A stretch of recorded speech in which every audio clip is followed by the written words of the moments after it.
தூங்கி எந்திச்சு பக்கத்தில் பார்த்தா ஆளை காணோம். எங்கேப்பா ஆளை காணுமே அப்படின்னு கேட்டேன். பிளாக் காஃபி குடிக்கிறதுக்காக வந்திருக்கேன் அப்படின்னாங்க. வெதர் நல்லா சில்லுன்னு இருக்குது, என்னையும் கூப்பிட்டு போயிருக்கலாம்ல அப்படின்னு சொன்னேன். சரி டக்குன்னு கிளம்பு கூப்பிட்டு போகிறேன் அப்படின்னாங்க. அப்பாடா அடிச்சதுரா ஜாக்பட்டுன்னு சொல்லிட்டு கிடு மூஞ்ச கழுவிட்டு கிளம்பிட்டு நல்ல ஒரு சில் வெதர். பைக்கில் ஒரு ரைட் போனோன்னா அப்படி இருந்தது, செமையாக இருந்தது.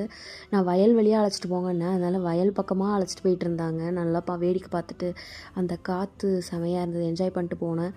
அப்போ வந்து நீ காஃபி டீலாம் குடிக்க வேணாம், சாப்பிட்ரு அப்படின்னாங்க. சரின்னு சொல்லிவிட்டு ஹோட்டலில் சாப்பிட இப்போல்லாம் ரொம்ப பயமாக இருக்குது.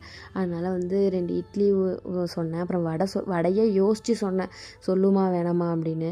சரி ஓகேன்னு சொல்லிட்டு 2 இட்லி ஒரு வடை, அவ்வளோதான். 2 பேருமே அதோட முடிச்சுட்டு அப்புறமா காஃபி வாங்கிக்கலாம் அப்படின்னு சொல்லிட்டு காஃபி குடித்தோம். காஃபி வந்து ஃபில்டர் காஃபி. அது வந்து ஒரு பித்தளை ஜக்கில் கொடுப்பாங்க அந்த காஃபி. அந்த பித்தளை ஜக்கு வந்து என் ஹஸ்பண்ட் மேரேஜ்க்கு முன்னாடி என்கிட்ட கேட்டிருந்தாங்க, எனக்கு நீ என்ன வாங்குறியோ இல்லையோ அந்த பித்தளை ஜக்கு மட்டும் வாங்கிட்டு வந்துரு வீட்டில் காஃபி போட்டு ஆற்றி குடிக்கிறதுக்கு. காஃபியே குடிக்க மாட்டாங்களாம் வீட்டில், இருந்தாலும் அந்த ஜக்கு வேணுமா.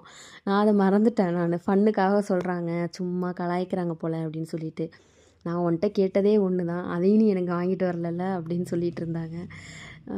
சரி இதை மைண்டில் நம்ம வச்சுக்கணும் அப்படின்னு சொல்லிட்டு காஃபியை குடிச்சிட்டு சரின்ட்டு திரும்பி ரிட்டன் கிளம்பிட்டோம். வரப்போ தான் தோணுச்சு, நம்ம வந்து எப்போ பாரு சண்டை போட்டுட்டு அவங்க கூட கோச்சிக்கிட்டு ஈகோ பார்த்துட்டு அப்படிலாம் இருக்கோம். ஆனால் நம்ம ஒன்று கேட்டால் அவங்க உடனே செஞ்சிடுறாங்க அப்படின்னு சொல்லிட்டு, நானும் அவங்களுக்காக வீட்டில் அவங்க ஏதாவது கேட்டாங்கன்னா உடனே சமைச்சு கொடுத்துருவேன், டிலே பண்ண மாட்டேன்.